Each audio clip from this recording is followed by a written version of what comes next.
जय श्री राम। एक समय की बात है कि राजा जनक के अंतिम परीक्षा की कथा है।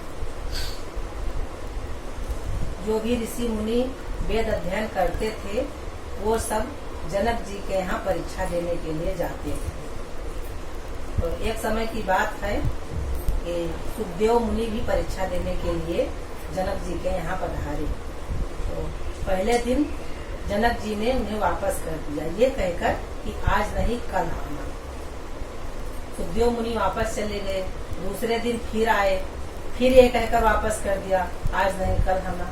ऐसे ऐसे वो 20 दिन लगातार उनके यहाँ जाते रहे और वो उन्हें वापस करते रहे। 21वें दिन जब 20 दिन पूरा होगा, 21वें दिन गए तो उन्होंने बुलाया राजा जनक ने सुखदेव मुनि को।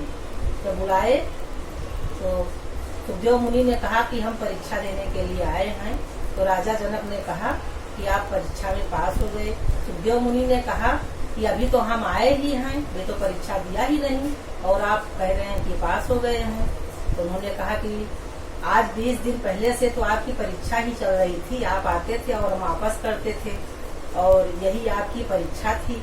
आपने हमारे ऊपर क्रोध ही नहीं किया और न इस बात को पूछा कभी कि क्यों हमें वापस कर रहे हैं, और यही आपकी परीक्षा थी, आप परीक्षा में पास हो गए। ये तो थी राजा जनक से संबंधित सुखदेव मुनि की।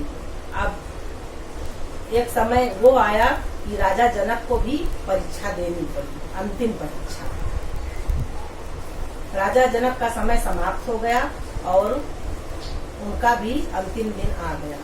और जब उनका अंतिम दिन आ गया और उनको धर्मराज स्वयं आए उनको लेने के लिए, तो राजा जनक जा रहे थे विमान पर। जब जा रहे थे आकाश मार्ग से, तो जब आकाश मार्ग में कुछ दूर पहुंचे तो उन्हें हाय हाय की आवाज सुनाई पड़ने लगी। तो राजा जनक ने धर्मराज से पूछा कि धर्मराज ये आवाज कैसी सुनाई पड़ रही है। धर्मराज ने कहा कि ये जिस रास्ते से विमान जा रहा है तुम्हारा, उस रास्ते में रौरव नरक है थोड़ी कुछ दूर पर। तो वहाँ के लोग प्राणी बहुत पीड़ित हैं, बहुत दुखी हैं, इसलिए हाय हाय की आवाज कर रहे हैं। ये सब उन्हीं की आवाज है।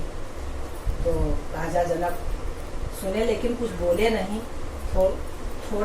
थोड़ी ही देर बीता तो जय हो की आवाज आने लगी। तो राजा जनक ने फिर पूछा धर्मराज से कि ये कैसी आवाज आ रही है, जय हो की जय जयकार कर रहे हैं सब लोग। तो धर्मराज ने कहा कि ये उसी रौरव नरक से आवाज आ रही है। तो जनक जी ने कहा कि पहले तो आपने बताया कि वहाँ के लोग पीड़ित हैं, हाय हाय कर रहे थे, हाय की आवाज आ रही थी, और अभी कह रहे हैं कि वहाँ वहीं की आवाज है। ये दो प्रकार की आवाज कैसे हो सकती है, एक जगह से दो प्रकार की आवाज कैसे हो सकती है।